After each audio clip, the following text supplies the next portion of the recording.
I can talk about what I'm doing. I will show you also some visuals, some video work, I hope documentation, for that. Yes. get a feel of it. Sometimes it's better to see it than Yes. to explain everything. Um, but basically,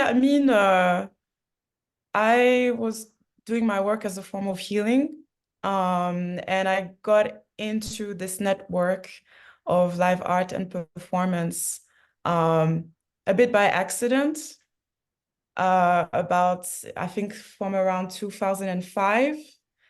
I was in a very violent space in an institutional level, where as a Black female artist, you were entirely invalidated for everything, what you did, what you said. So there was no space for making art as a migrant person. And actually, I got into the queer communities in London that helped me to thrive, be myself, get my place. And we started to squat spaces. And in those spaces, we did these kind of underground events, which don't exist anymore. But at the time, they were quite important for connecting with people. So this is how then different people from Europe connected with those events too. And I got to meet different platforms and different artists from all over the world, including you, my friend. So that was kind of my way into it. I never saw the work that I did as performance, but really as a way of healing and connecting with people. And what was a little bit constraining for me at the time was that it was entirely white. So I felt that I really didn't have a place, but somehow people connected and understood what I was doing without having been judged, and we could connect on a very human level, and that was what mattered to me. And it took me a very, very long time in order to understand really what I was doing, not just as a form of healing, but as a form of ritual, which I call obeya, which I will explain later. So I'm going to show you a little bit of examples of what I've done over the last 13 years or so. So where Tomaj has seen me from then until now. Um, but my main thing was to think about my practice in connection, first of all, to mental health. And that's a way, a form of resistance. When we talk about resistance, it's political because it's emotional. It's very personal to us. You're not just fighting against an institutional system, but it's about self-preservation and taking care, connecting, finding your space, making safe spaces, um, and also to kind of answer to the conditions that you're in. And one of the things I remember very well when I was introduced to Marina Abramovic in 2014, I just had a baby, my first one, and I had to work on this performance at Art Basel. It was very difficult. And she said that people like me um, don't have the body for live art practices because I embodied everything that in her mind could not be part of live art performance practice in history. So that meant on a racial level, on an identity level, and also on the level of parenthood, there was an exclusion, there was a separation, there was a segregation. I'm That's really when surprised, actually. resilience. I didn't hear about it. I'm very surprised. I was not the first one, I'm not the only one. So Um, and she's anyway, that's for later. But this is the kind of environment that I kind of had to navigate, and some of these environments also where can be very abusive, especially for female artists. So how do you navigate this? How do you connect with people? How do you find your safety spaces, and how to make sure that your practice is going to be the tool for your survival in your profession, but also to protect yourself. So that's why we'll talk a lot about mental mental health in my practice because it's part of it. So I wanted to focus first on my practice that a lot of what I do is talking about unknown histories or histories that have been erased based on my own experiences, especially the histories of Black women and how those were intentionally erased by institutions in histories, and how do we navigate through these testimonies if we are told that we don't exist. And so I do this practice of kind of monuments, emotional archives and monuments with the local people and the local spaces. So for me, working in the spaces is very, very important. It's I don't perform to show. I don't perform to present in a kind of theater format, but really, so to speak, to start to see the unseen or the unseeable. So I'm going to share my screen. Let me know if you can see it. Yes. Yes. Is it working? Okay, good. So this is Passage de V. This is one of the earlier performances from 2012 in Senegal, in Saint Louis. Saint Louis is one of the first places where Black soldiers, women and men, were hired in the First and Second World War. And there were a lot of prisons there. And this was actually, I paid two homages, two monuments. There was this one and another one I will show you later that focus on the history of Black female soldiers.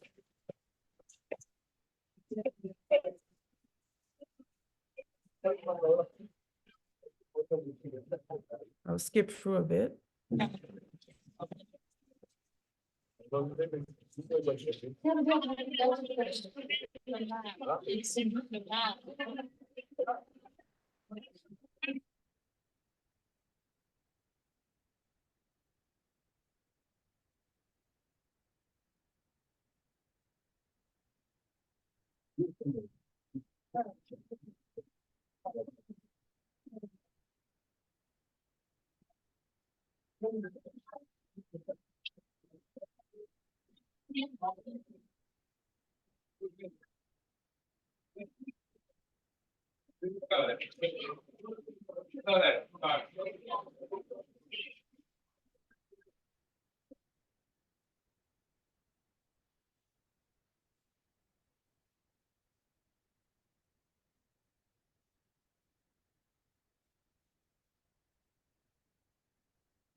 So just to explain it a bit, I'm running in between two poles of two ghost hearts.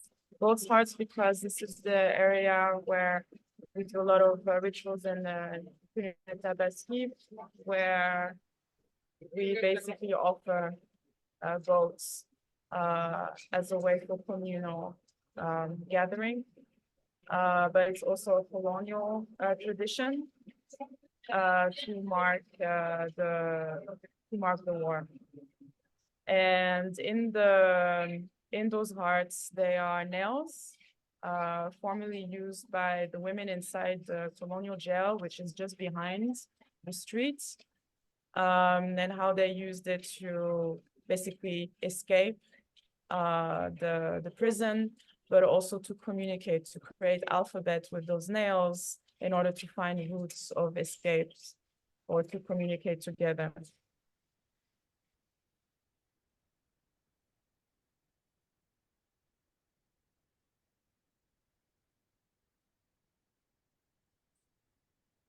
So sometimes the performance work, the body work, the ritual, you don't see just the ritual alone. It comes with a series of other things that happen over that time or in a period of a few years in different forms as sculptures or installations or drawings or texts that form a bigger story of the work.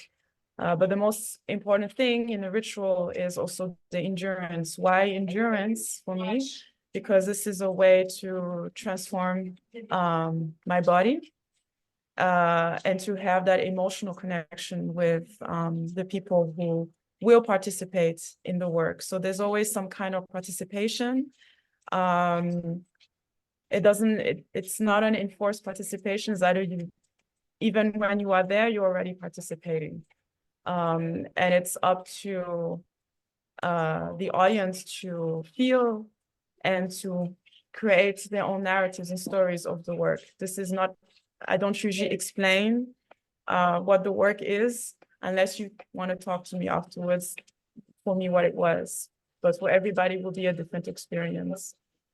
So this work will go on for a few hours. Few hours, like yes, this. that was, I was just going to ask, few hours, you were like that. Yeah, as usual, and it's a very in the local context, when you take out the nails like this, it's very much it's a highly recognized ritual form of release and everything. So then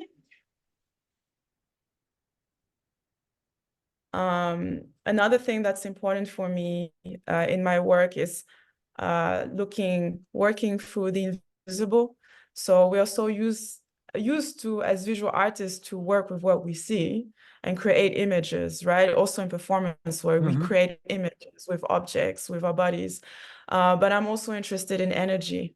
And that's the energy that I have with the persons in the spaces. But also when we look at colonial histories, what is left behind? If you take away the history of persons, so they don't exist anymore, what is left? And what is left is energy. So in this particular work, El Carrusel, this was in Colombia, in Bogota, many years ago. It was my first pregnancy. And there is a park that used to be indigenous grounds.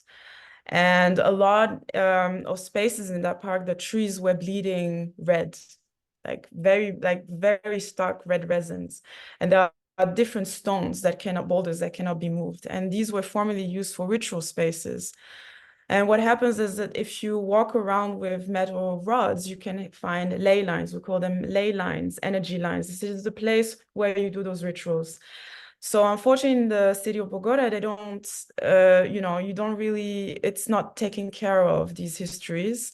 And so as a way, basically what I did is that I rebuilt a carousel from the 1960s, which is the time of independence in my country. And I asked to move the scraps, which was abandoned in the garage somewhere, to rebuild it. And the carousel was moving on its own because of the ley line energy. And it's as a way to say that something is present, even if you cannot see it. And that became the way to activate the space with people.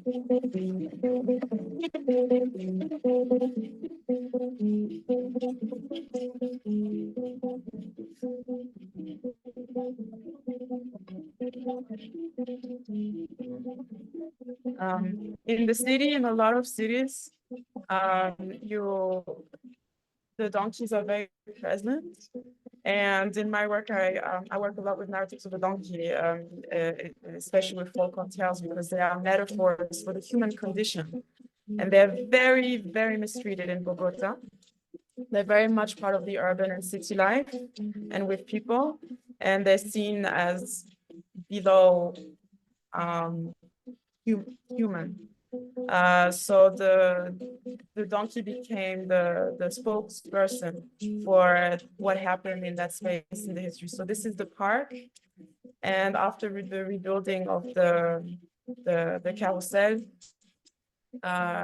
it started to move, and the people were invited just to connect, to ride, and to be present simply. So this is a very different kind of endurance work where you have first of all, you start with the endurance with the physical body and where you go through a transformation that can go through different stages of exhaustion. Simply, you have an awareness of the environment in a different way.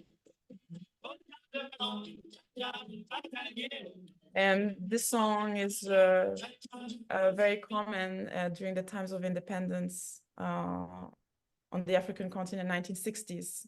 That was the soundtrack, Indépendance Cha-Cha.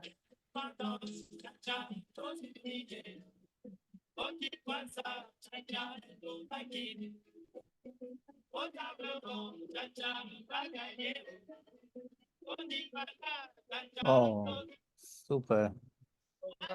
So it's a different type of work, this one. But I thought it would be interesting. And then, so talking about colonial history. So one thing that's also very important for me is I just pause this one. Is working with people of the community. So how do we archive our own experiences if we're not allowed to make space or to speak about them? And how to work with materials and documents and archives if a lot of it anyway is false because they're usually documented and created by one white person. And one of the things in Berlin when I arrived is that there was no accountability for colonial history or colonial crimes. And I looked through a lot of colonial films where I could see Black women playing, and how these archives created different type of history entirely.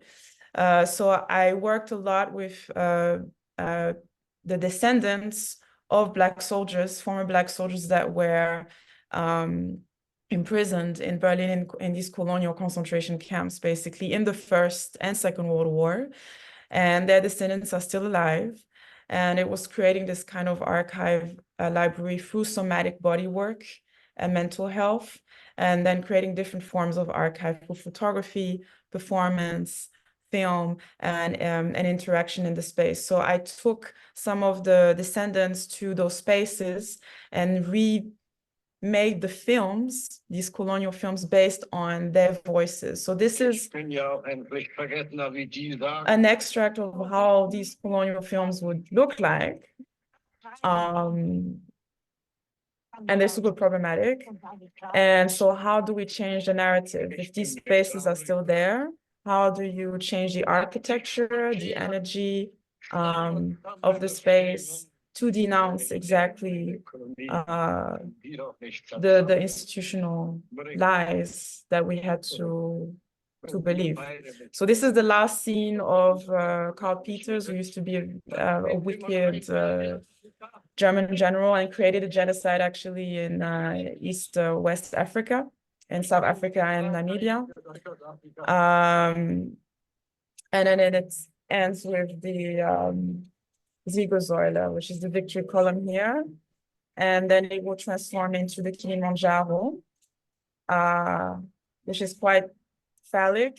And then it becomes the symbol of Germany, the Kilimanjaro. So it's how German Empire tames the nature. And then it turns into Kilimanjaro. And then basically this is where then the women start to speak. And it's a way to retrace this trauma bond to their own history, having to talk to each other, connect into the space. And it's a way to reclaim their own narrative through poetry, through text, and just through presence. So this is the way that I did it with film, but also through work in the space. But it's very different, the result. But it's very intimate work, basically. So this is just to show you how it's very important for me to work with the community, and also you have to seek consent and permission and respect. rather than just come in as an artist and just be invasive, so to speak, and find different ways of creating testimonies. So this is more like my energy around this kind of like connection with people. And so then the work goes on like this, where you will hear them talk about those memories. And these are texts that they found of their ancestors who were prisoners inside these colonial camps, who talk about their experiences inside the camps and the German crimes that happened. So this is entirely unpublished. It's not legitimized as historical for the institution. So therefore, it's very important that the archives of our own body is manifested in a way that works with the descendants and with the women. And what it does, it has a psychological effect of breaking certain chronic illnesses or psychological blockages. And then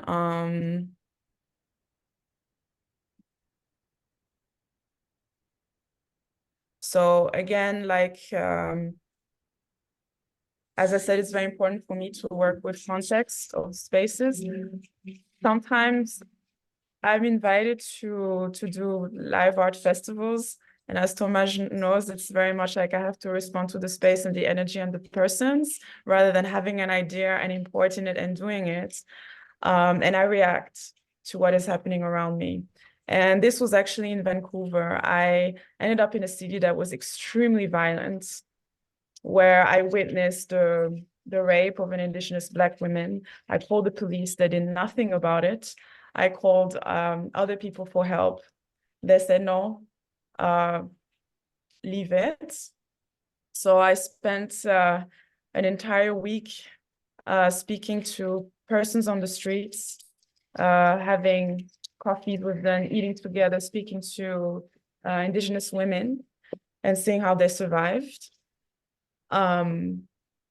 And I basically responded to this. And for me, it was very traumatic to know that I had so much privilege to be invited to create a work, but nobody could see what was really happening in front of them in the streets. It's something that I communicate with the other artists, the organizers. They seem completely dumbed out by it. And I was very much affected. So that was my way of protesting this. Like, we cannot just, as artists, just live in silence and be okay with certain types of privilege and not. It was very difficult also for Indigenous artists and Black artists like me to be free, walk free in the city of Vancouver. We were taken out of certain spaces. And so I played recordings of these women that I met in the streets who were singing, who were doing rituals. These glass bottles were actually bottles that they used to create their homes in the parks, to create shelters, but also as forms of defense. So then this work was, again, about 10 hours long. Organizers were very unhappy. But I'm very integral to my work and how I feel about it. And it was a way to raise the problem that it was not about being a radical, it was about following my own truth. And in this work, it was important why it's a ritual, because in this work, as you do it for many hours, there's a somatic experience that happens. So the audience is on the other side. Some of them will be there for the whole 10 hours, sitting down, being with you. There's a whole emotional process that happens. Some of them will come in and out. And I noticed that if I don't feel safe in the space, if there's certain kinds of energies of people where I don't feel safe, I start to bleed. Otherwise, if I'm walking around the broken glass, there is no bleeding. The bleeding only starts when I feel unsafe. So that's also like a kind of archiving and witnessing of how our bodies are in these spaces. And so in the recording, in the sound, which is on and off, you also hear like police shootings in Vancouver, police arrests, the women singing and speaking. And I'm literally having a conversation here with the audience in front of me, just by looking at them. I can say a lot, and I can also feel a lot. So yeah, and then as it goes on, after a few hours with the panties and the bleeding, it's very clear then what narrative I'm saying and what I'm experiencing inside the city. So actually the anger, and I was actually not allowed to do this work, but I pushed it, and the anger that was against me transformed entirely into something else. It was a very deep meditation with the people there, and a deep reflection could actually start with accountability, responsibility, and presence. So I usually, sometimes I don't know what I'm doing. I just go with the flow and I react to this environment that is affecting me, but also affecting my own history. It's very important what you said right now. It's very important that you say again that, please. Which part? This that you sometimes you don't know, but you are just. No, I don't know. No, it's very rare that I plan a work. Very rare. And even if I'm forced to plan it, when I do it, it changes entirely on the moment, because what will guide me is actually the energy around the room. Yes. That's what we get. So I can, for example, plan certain elements like materials and think, oh, I think I will do that, and maybe it will end up this way. And then I'm like, actually, I've got my materials, but it's not, like, something else is happening. So I end up using my materials in a completely different way than what I promised the organizers of how I would use it. So that's why sometimes there's conflict, but that's not my problem. So I have to respond to the energy in the room. That's how you have presence with your audience. And presence is not just with the performer, the presence is with the people. So this is now an example of presence with the persons, how they engage with your work. So they're very different experiences than, doing performance in Europe or Eurocentric spaces and doing performance on the African continent. If you do performance on the African continent, as you know, Tomasz, people are reactive, people are participating, people are talking, people are screaming, people are crying. It's very much present. It's a ritual. It's communal. It's collective. Whilst I notice in the more Eurocentric spaces, it's not so collective unless you really have to tell them, please engage, or it's like the white cube space. So actually it feels unsafe for me, because I'm like, I don't want to feel abandoned. And I'm not here to be exotified and to be looked at. I'm here to connect. And if you don't have that ability, it also reflects on who you are and what your own trauma is and what your own wound is and what work you have to do. So then it gives me half an hour to 8 hours to figure that out for you, to open up that wound again and process something. So, elles ont fait partie des guerres, des moments de résistance. Il y avait aussi les Madame Tirailleurs, bien sûr. So this again is looking at the history of the Madame Tirailleurs, so it's women soldiers, and this was in Yaoundé. This was my first pregnancy. And I basically created a situation of a burial, a grave. And on top of me is a second grave that is full of ecosystems and plants from the forest nearby where the women were killed. So there's no burial grounds, but the forest has grown. And I wanted to create a monument to those women.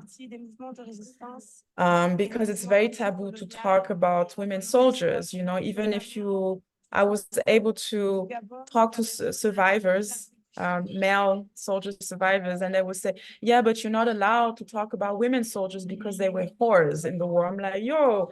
So it's kind of working through the stereotypes, taboos, what is supposed to be said, what is supposed to not be said.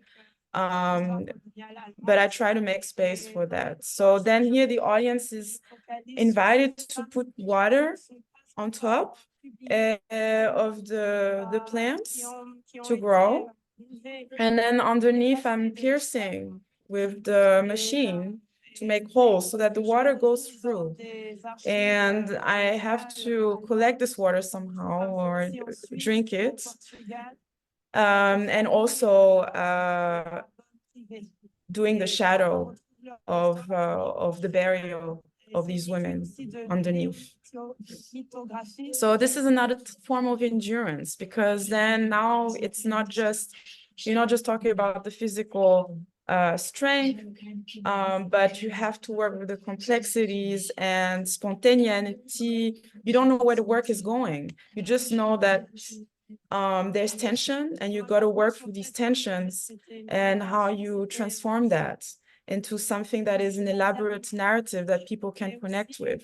And what I like about working on the continent is that people, they're with you and they help you and they understand it. They connect with it. You don't, you're not alone. And that's important for me.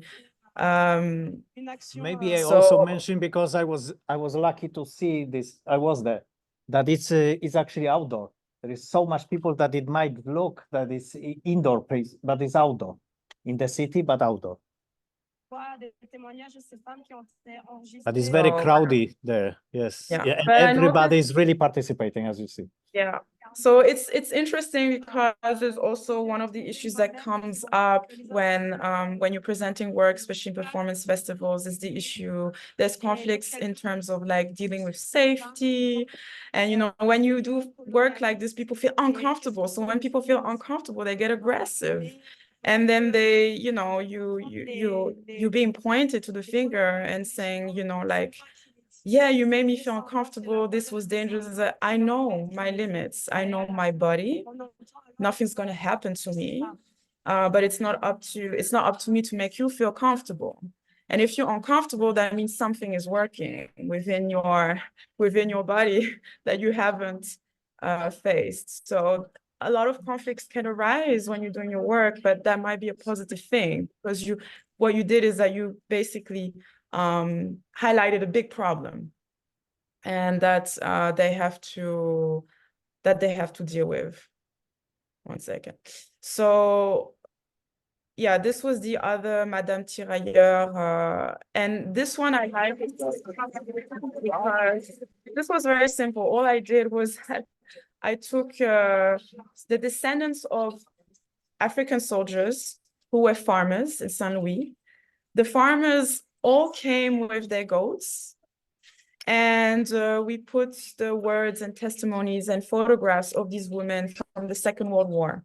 And we were going through the city of Saint Louis together as a way to commemorate these women. And at the end, when we arrived in front of the prison, what was very interesting was that the goats started to scream. So when they all screamed in front of the prison, like women. So it sounded like women screaming, and then they just ran away throughout the whole city. So it became like this monument, and people remember this as an event. But it was also to pay respect and homage to the agricultural work, political agricultural work of the farmers whose ability to work was being denied because of new colonial industry that started to criminalize their work on the ground. So they were losing their livelihoods as well. So that was a form of protest on two different levels, historically, but also politically, looking at agriculture of the area. And this work could get people angry, because we were not allowed to talk about women's history in the city. So it caused a lot of conflict and questions, but this is the whole point. And then later, 3 months later, the same people who had a conflict with you they start to open up, they start to understand, and they think differently about the history. So I like that things like that can change people's perception. It's really important. Yes, the impact is very important, that it has impact, but sometimes the impact comes with time. It comes with time, yes. And you have to be ready for the conflict. And that's okay. A conflict doesn't mean that you did something wrong or something didn't work. Actually, it's exactly that moment that something is shifting and something is working, but you will know later. The necklace of Earth. This was in the UK, and this was basically at the time where, oh, I don't know what's going on, where my family had been, members of my family had been shot in 2016 because of the political elections. I don't know what's happening with documentation, why it's doing that. And basically what I did, I took 8 days, 11 hours per day for 8 days inside a small space and work with the earth of the locality. And formerly in Folkestone, there were a lot of people that were massacred and murdered because it's the border town into the UK, a lot of battlefields, and you can find a lot of bones of people from like 500 years ago. But there's not been enough historical work to really make a monument. So basically we took like tons and tons of earth into that space, and I worked 11 hours a day for 7 days a week to create a different kind of monument with, sorry, the documentation not working properly, I don't know why, but I will just explain it. So to create these like balls that became like pearls into the space that was suspended, and through these balls I was able to retrieve some bones, some teeth, skulls that dated like from 400 years ago. And then people could come into the space and come out. It was in the center of the city.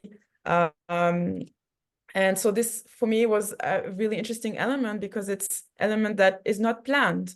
You just know, okay, I'm just going to have this ton of herb, but what's going to happen? What am I going to do?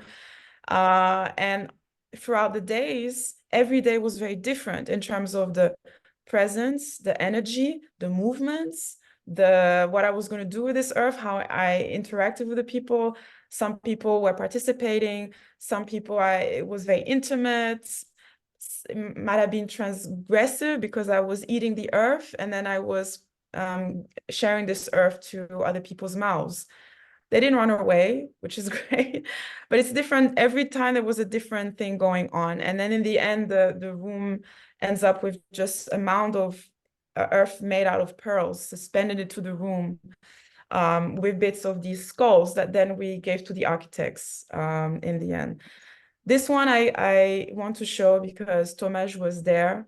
And I know it was a bit controversial to some.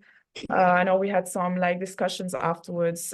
This was during maybe I will add here because of course, as an organizer, I know exactly what has happened. I organized it in an institution that I was working. So of course there was not only me responsible for the spaces. Curator came to my event, curator of HIAB, of the institution. And she was absolutely mad that I let this performance to happen and I'm not stopping it, which I didn't, as you know. I didn't stop it. Even there was more people coming to me because I trusted you, as knowing you, that you know what you are doing. Just, yeah. So basically we were there and I was just drinking water. That's what I was doing. It's very simple gestures that we really don't pay attention to, or that become just routine, can really be transformative and become something else, especially when it is part of a political history. And again, in that space, I'm still in a white space. I'm a female Black artist. It does make a difference in how people react to me and what I do. I was pregnant. And that's why there was conflict mostly. So I was drinking this water over many, many, many hours during the day. the whole point is that, of course, you participate. So it took a while for people to get that, because, you know, we're so used to look at performance and live artwork as audience, like the line of separation. And I find that quite unsafe and quite dangerous. So I wanted to see at what point, when are they going to be with me? When are they going to get it? When are they going to be with me? So I don't have to be exotified and I don't have to be stared at. Luckily, I have my people there too. But because you see, because that's the thing, that they rather would stop it than interact. And also because they always think that this is your job to make performance. And of course I was safe. I was drinking the water. When I didn't force myself. And when I needed to pee, I peed, finished. And then I just made slow exercises in between, like it wasn't, but the whole, like, because it was an endurance thing, it's different if you have to drink this whole bunch of water in 20 minutes. Okay, it's a little bit dangerous. But the idea is this is how you form presence in the space. So this again was looking at a very personal story, but people didn't know about it. You're just focusing on the action, the presence, and then the people started to engage very slowly. One started to do it, then they got it. It's like, that's how the work lives. We're so used to also in performance to do things by ourselves and not having the audience to be part of it. For me, it's key. It's key for you to understand your own work, how it works, but for yourself as well.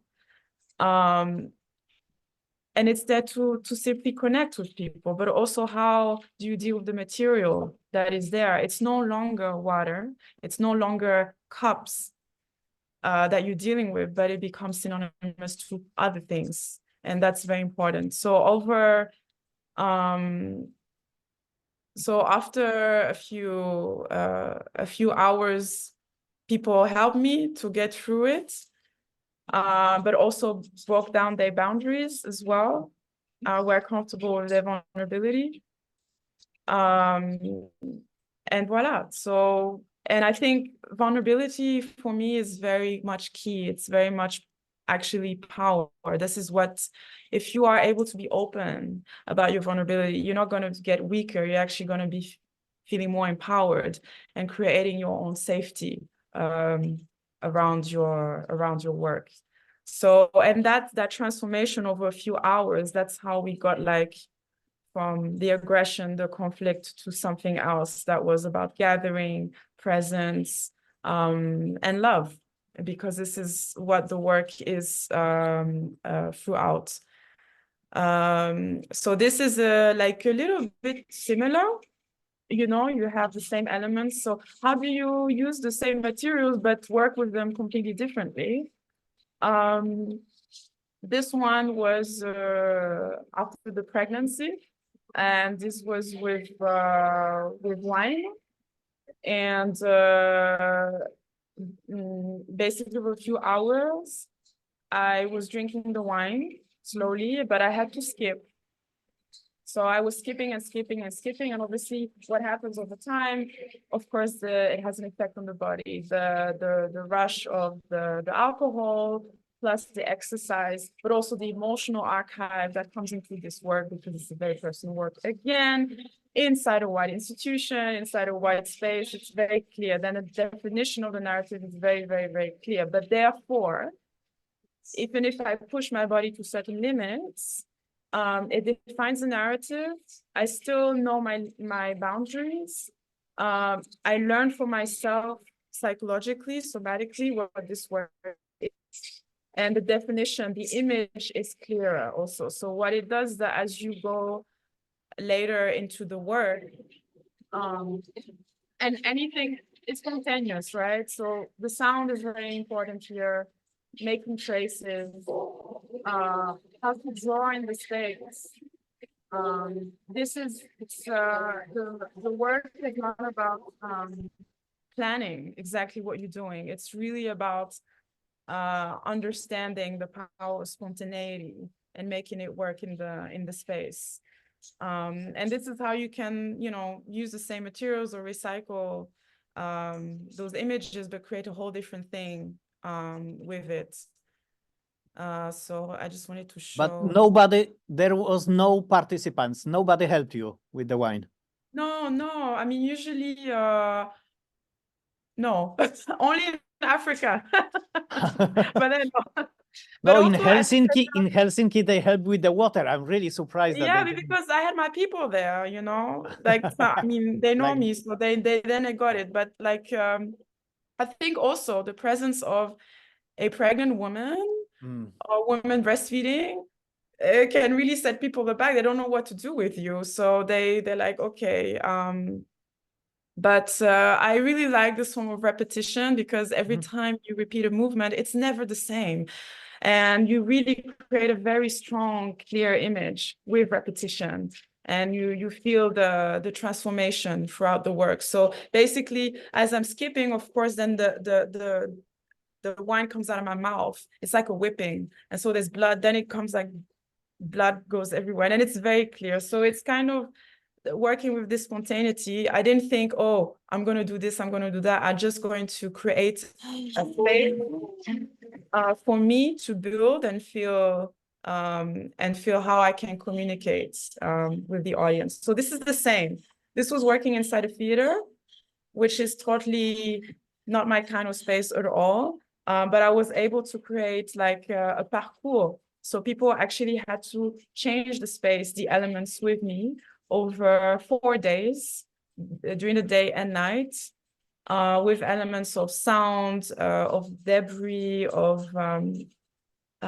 changing the structure entirely.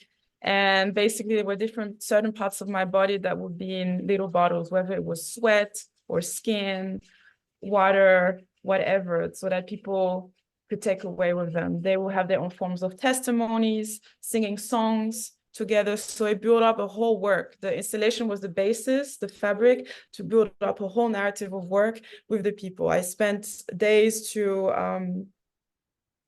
work on different types of rituals with individuals, different songs, and really getting intimate. It was really like working on the floor.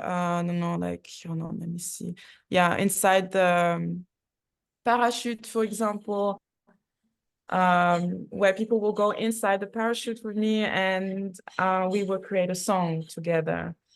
It can be a very intimate experience, so you have to make sure people are emotionally safe. People are crying. There's time for that they feel okay, because that's the responsibility. That's my responsibility. I have to make sure that you're okay. That's my responsibility. That's number one.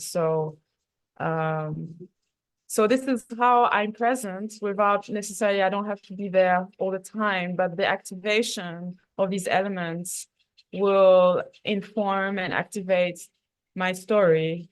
And that is clear for the audience. And it's also a way for people to engage very honestly, very intimately, and ask questions and break maybe certain prejudices and be comfortable with their vulnerabilities.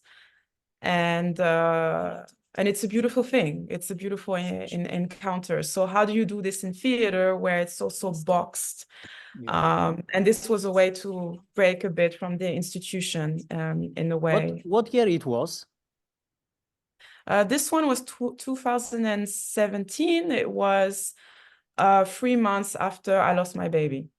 So this was an important work because it was a grief work. I did it with other artists where we went to work with cemeteries, cremations. We did exercises together where we buried ourselves in the ground inside a casket. So it was very intense. And this was one of the works that came out of it, basically. So every work is, there's always something behind it. There's always a grief work, a loss, something behind it, and how to process it. That's why I call my work ritual rather than performance. And Was it this parachute that parachute that you got from me, that or parachute that I also took to Mexico? Yes. Yes, the same one where you know what happened. So anyway, that's a different thing.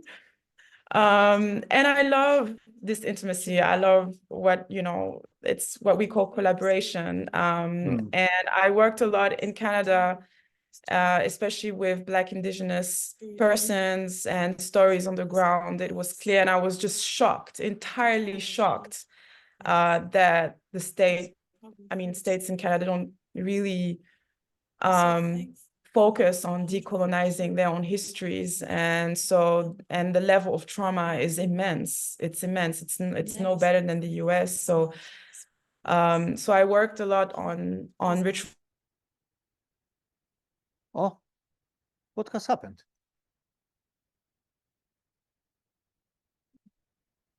We lost you. I don't know even. And we work Oh with yes, trauma. sorry, something on our happened. We for a moment we lost your connection with you. Okay. Can you hear me now? Yes, now yes. No, I was just saying that also it's working in collaboration with people on the ground is very important,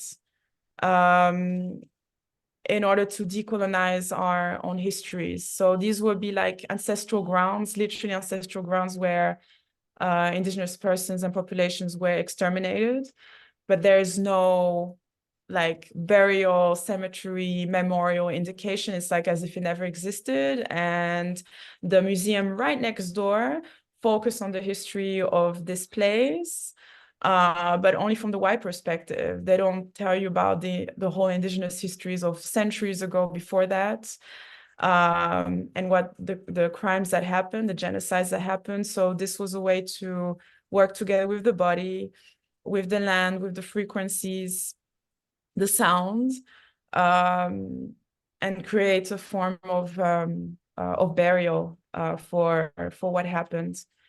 So this would be like over several hours from the outside and going into the museum space inside.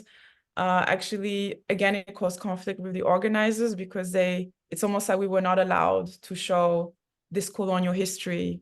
They didn't want to take accountability for that. So that's why it's good to work with people who can be, in a way, ready and radical with you and say, no, we're going to do it because it's our way to heal. Also, but you see, the audience is very different. I was just staying on the lines, the back, rather than actually activate. I don't know if because I didn't hear that, but because maybe it was the broken connection.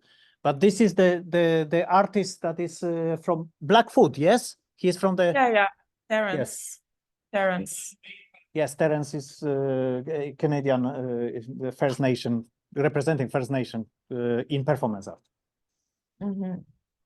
And so a lot of my work also is to do with body marks on the body. So I always have this archive on my skin, basically from all this work over the years, where it becomes like a book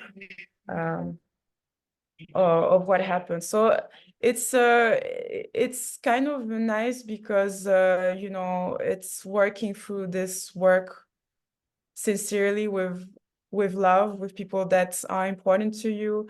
I do a lot of work like this where it's extremely collaborative. Again, so I create a space and I invite people to activate these spaces with me and to perform. So this is how you can work with performance, also into curatorial work. It's not separate, it's all together, it's intersectional, no? Activism, politics, visual, it's not separate. This is what we were taught in institution. In institution, you're told, either you're going to be a sculptor, either you're going to be a painter, either you're going to be a performance artist, either you can't be all of them together. But this Things happening. Maybe you need to close those tabs to save some usage. But this is more about the internet. I think that there is some problem with the connection. For me to empower persons and to give them space, especially in Germany, for Black people, because inshallah, mais voilà. So this is more the work that I'm doing, and also connecting the land's vibrations. So people touch objects and something happens.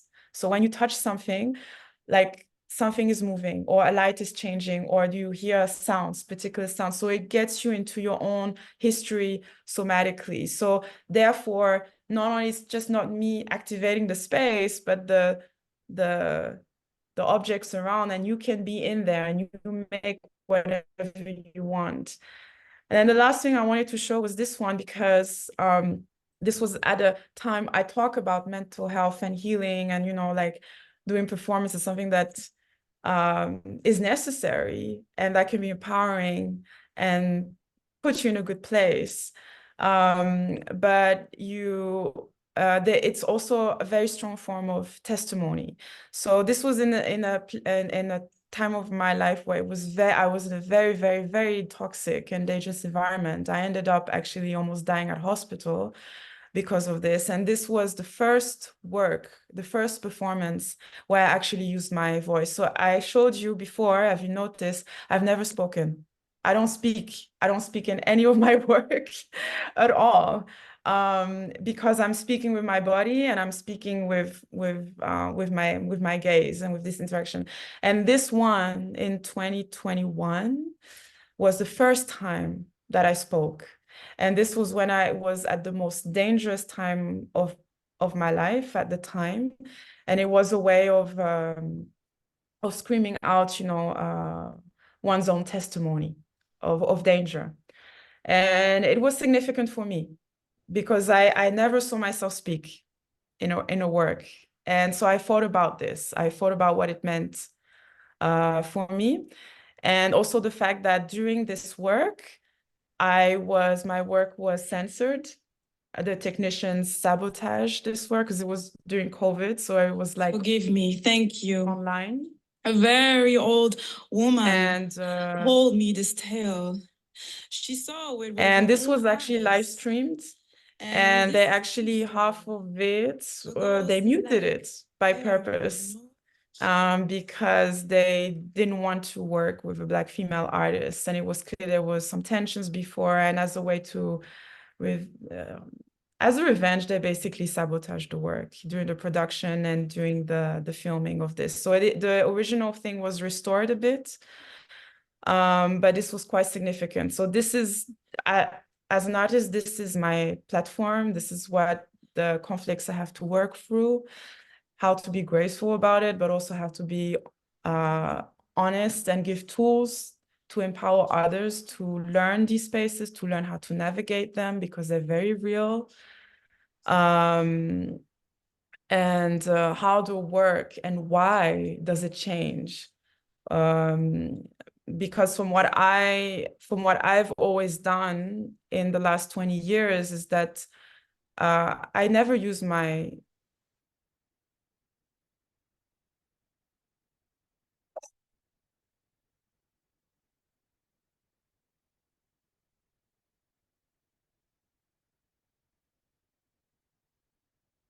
Hello, Natalie. Hello, we lost you. Hello. virtual Hello, stuff. Natalie, And we so lost the idea, you. We lost you. You said we lost you again. It just stopped. Yes, I don't know what is going on, something with connection, but you said that, what was it? Nobody can repeat anymore. It was a sabotage, but it was restored after. Behind.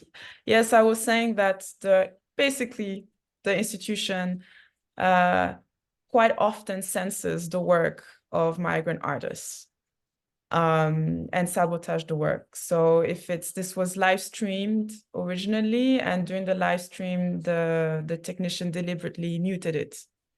And then there was a fight in the background whilst I was doing this. It was a whole messy thing. So I was just trying to conclude that basically this is the kind of navigation a lot of migrant artists have to do, and that you have to create tools for others to learn gracefully how to go through these spaces, and that it's a learning experience, and how to not reproduce this type of violence onto others as well. And so this is interesting because this is a different type of work entirely, because it was made during the COVID time, online. So you have to be very clear about your structure. This was a structure based on Angela Davis' Bulletproof Glass in 1972, when she just came out of prison and did her first speech in Chicago. And I worked with her a few times over the years. And basically this structure was this kind of the base for the work. And then what I did with it was more spontaneous. But a lot of what I was saying in the work The edge of death. were testimonies of Black women who were affected by German colonial crimes and the genocide, especially in South Africa and Namibia, which were not published and taken out of history. So this is kind of how to tell those stories. But it affected me deeply on a very personal level. So in the end, I wasn't telling the stories of these women, but I was telling my own. So that's all I wanted to say about this one. But it's a very different work. But it's always maybe interesting to see how it evolves. So voila, I think that's what I will share. But and the last thing I wanted to say, I kept saying that, I was pregnant here, I was pregnant there, I was pregnant here. It's very important for me because I noticed that there's so much stigma about performing as a parent and what we're allowed to do and what we're not allowed to do. And it can be challenging to do work with your children or in this physical transformation. But it's part of life and it's very present. And in the end, the whole story of the last 20 years have been a story about working through grief, working through loss, transformation and rebirth, not just physically giving birth, but giving birth to yourself. So there's different, in the work you will see different types of deaths and different types of rebirths. That's the whole process for me when I work with ritual, voilà. So any questions and comments? Now it's your turn. Now you participate. First, I will thank you for such great talk. Thank you. It's such good example of what we mean, of what I mean when I say that site-specific work. It's so site-specific. It's so based in context always, and it's very good also the example how you can use all the tools like your presence, your visual talent, because your always your actions from the beginning to the last one, they are always visually fantastic. So there is all these elements that you use as a tool to do something, to say something, and this is great. But now I really give you.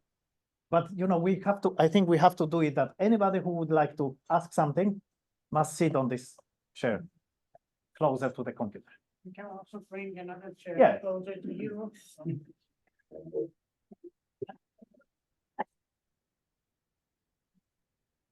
You can digest for a second.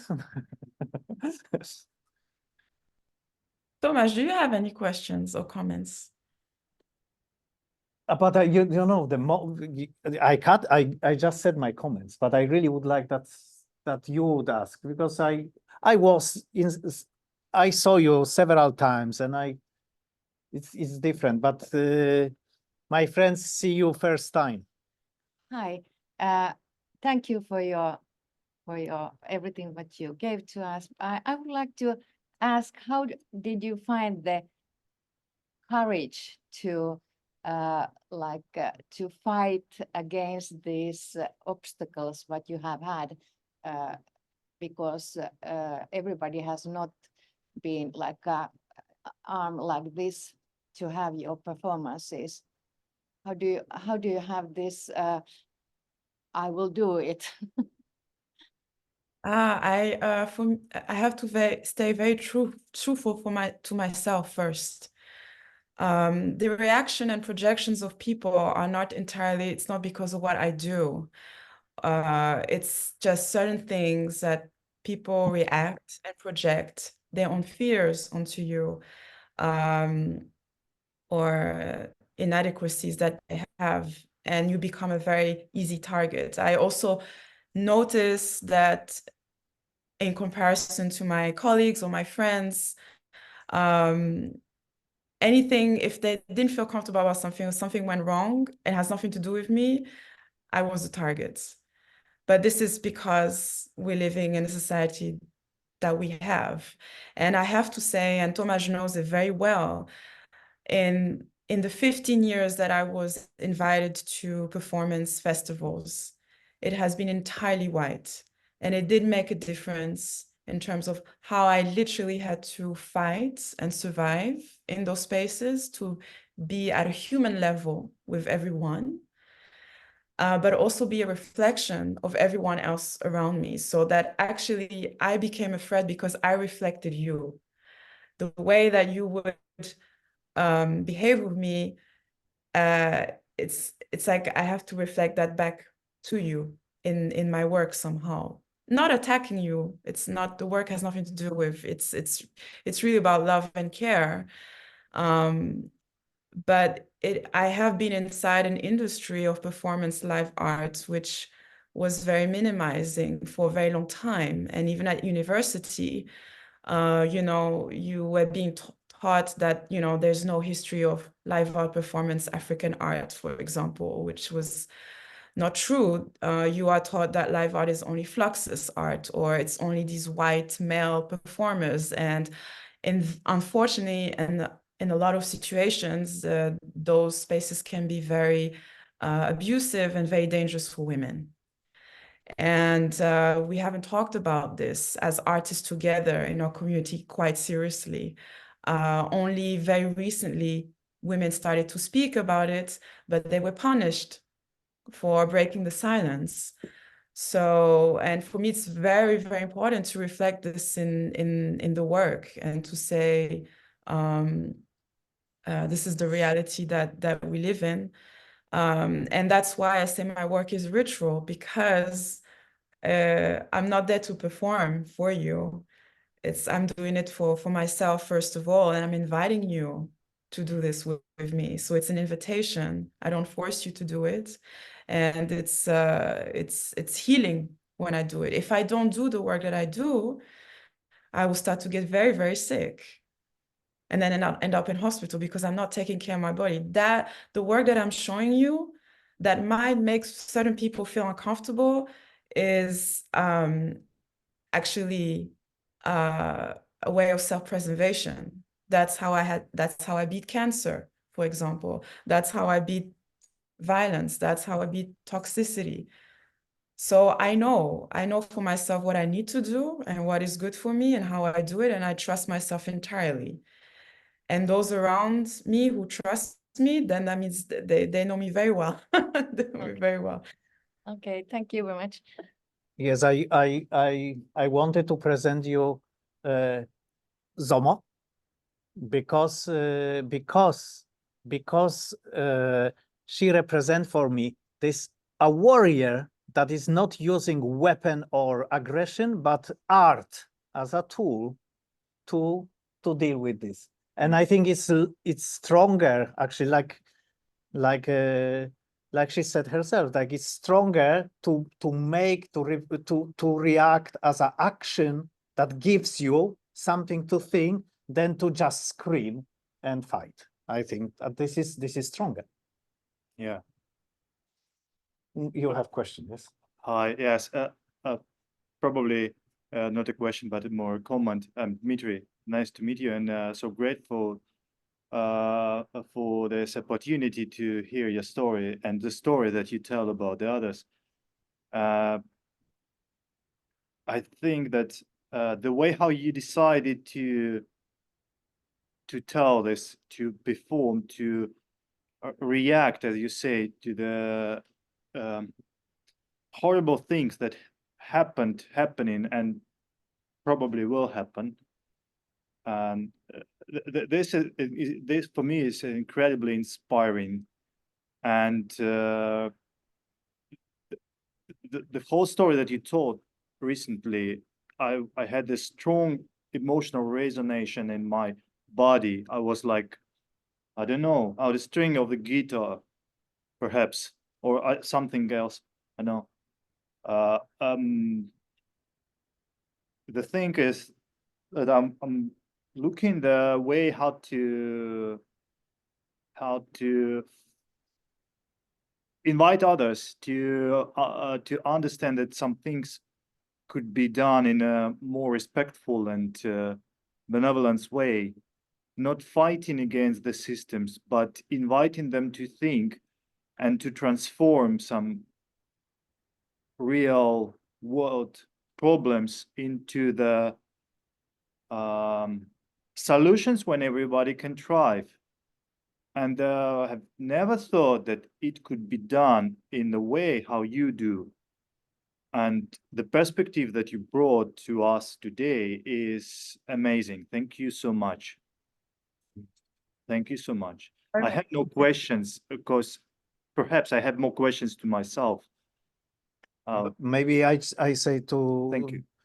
to you that he is based in Finland, but he came 1 year ago, 2 years ago, A year and a half. year and a half from Russia, and it's very difficult nowadays to be Russian outside of Russia when you are judged right away because you come from some place. So yes, I think that's very honest what you heard. Yeah, and I think also what you say about it's important that when we talk about resistance, resistance doesn't mean violence. I mean, resistance is really about taking care of each other. So that's why the work at some point, and I mean, it's for me, it's fundamental. The work that you have to do has to be healing for you, right? So, and if the work, of course, the work can create certain images. There's a story. It's always political, and that's a form of resistance. That resistance is a form of language. It's very poetical as well. But when you are able to transform that into connection, into love, that's the most powerful form of political resistance you can do. Because often, if you answer violence for more violence, there's no transformation there. Either they're both losers, or one winner, one loser, but that's not the point. So that's why I wanted to show you that in the practice of working with your body as a form of resistance, it's a different way of fighting the system, right? And actually doing another thing that we didn't get into detail about is that a lot of the work that I'm doing now is also working with the communities, with lawyers. I'm working with a law firm, with a human rights law firm, because of this work, because it's employing certain modes of dealing with colonial histories and modes of resistance, of protection, and of mental health. That is very important for lawyers to work through when they have to go through cases in Germany to also change certain laws. So art can do that, all right? It doesn't happen so quickly. But, you know, it's also like, I would have never imagined 20 years ago that working like this with my body could actually inform and influence directly German law. So to protect human rights for people on the continent. And that's the whole point, you know, and it doesn't mean that lawyers don't necessarily understand art so well. They don't necessarily have to understand exactly what you're doing, but it communicates something to them that gives them enough perseverance, enough clarity, and enough resistance to build when they have to create those cases to protect other people. And so that's what I do in my work. So even when I'm curating a program, I'm not curating, I'm really like doing with my body. So that's why it's different, it's an entirely different experience. But for me, it's important that we don't segregate these different type of practices. They're all intersectional, they all work together. And it's about transformation. It's about creating movements, and movements come in and they come out, and they retransform and come in and come out, don't stay forever. But the point is that you create a movement of connecting people in order to give that strength and that courage to others to do that work in that time. So it's that's the power of doing this work through your body somatically. It's not, you're not there to perform, you're not there to show and to exotify yourself. You're there to you're there to resist, to connect. And in times of conflict, you're gonna transform that conflict into connection. It takes time, but it works. And the whole point is that you don't change the world by changing thousands of people at the same time. You change one, you concentrate on one person in the room. Concentrate on one person in the room that you can connect with, that you start with. That's all. That's enough. That's all you need. And if you've done that and that person feels connected, that's your whole work. The whole point of your work in the end, it's not the materials, it's not the work that we present, document, it's part of it, but the whole point of working with the body is that you can transform someone's experience in that space and in that room. And that's why how I got into ritual. I didn't show some of the work I did in Brazil, but it was very intimate in this way. It was really working for ancestry as well. And that can change entirely people's lives, entirely, and deblock certain illnesses or psychological nightmare. So you're giving the tools for people to do differently. And that's why working with the context of the space, site specifically, it's super important. That's the most political thing you can do. It's no longer, it's the white cube rooms or black cube rooms are your playgrounds, but working in spaces like this will transform you, will inform more of your work, but will really give people the tools around you to do the same. And you will see that the context in Europe is very different to the rest of the world. So like, that's why, if you do one performance, one place, it will feel and look entirely different into another because of the context of that place. And the people are not the same. They will engage differently. And that's why I wanted to show you the difference between being inside a white gallery, what conflicts I had to deal with that, because that will remain in my work. I have a body, I have an identity that will be infinitely exotified, infinitely boxed. So I have to break that and get you out of that box. And that will make people feel uncomfortable, but that's okay. That's the work, that's the poetry. And then when I'm on the continent, it's a celebration. It's a deep connection, and it stays. And that's why it becomes a monument, because that stays and that carries people for a very long time. So don't look at your work as performance or live art. Try to look at it as how it's going to heal you, how it's going to transform you. It's your body. You got to take care of it. You got to preserve it. All the archives, the knowledge is here already. So how are you going to embody that? Yeah. Anybody? Are you? Yeah. Welcome. Yes. Hello, my Hi. name is Shao. I'm a Chinese, and I just want to give some comment on the stuff you have been sharing. I just want to show my respect for what you are doing. It is a noble cause, and why I'm thinking is a noble cause because when you're thinking about using your energy to channel with a person, maybe it can show them different perspectives. But most of the time, for me, I think that to change a person or to influence a person is too much work, too much energy to spend. I don't want to do that. I just think, the world can be better just if you're able to be a good individual yourself. So shout out to what you are doing. And now I think words are too plain. So just wanted to show you respect. Thank you so much. Thank you. That's very kind of you. Anybody who would like to ask question? Yeah, don't push yourself into a headache by trying to change people or the world, by the way.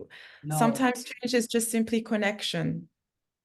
Connection in its most honest, beautiful form where you feel safe with somebody, even if it's for a few seconds or a few minutes. That's enough.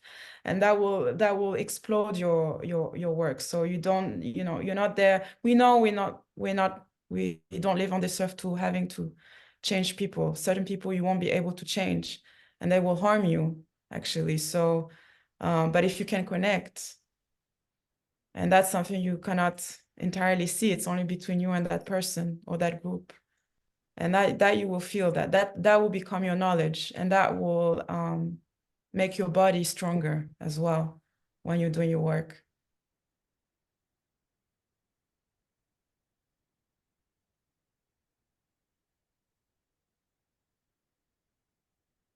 Thank you. I think that, yes, I think we run, yes, into, 10 past 4. yes, 4:10. I should let them go 4. That's how we promise. So we are 10 minutes over the time. So I'm so grateful. Thank you. It was great. Thank you, my dear. Thank you all. I hope that I will see you once again live, because I can tell you all that to receive these works live is so much more. This video, the screen is giving you like safety, but to be there, you will see that Zomo, I'm sorry because I want to call you Natalie like I used to, and that makes me problem.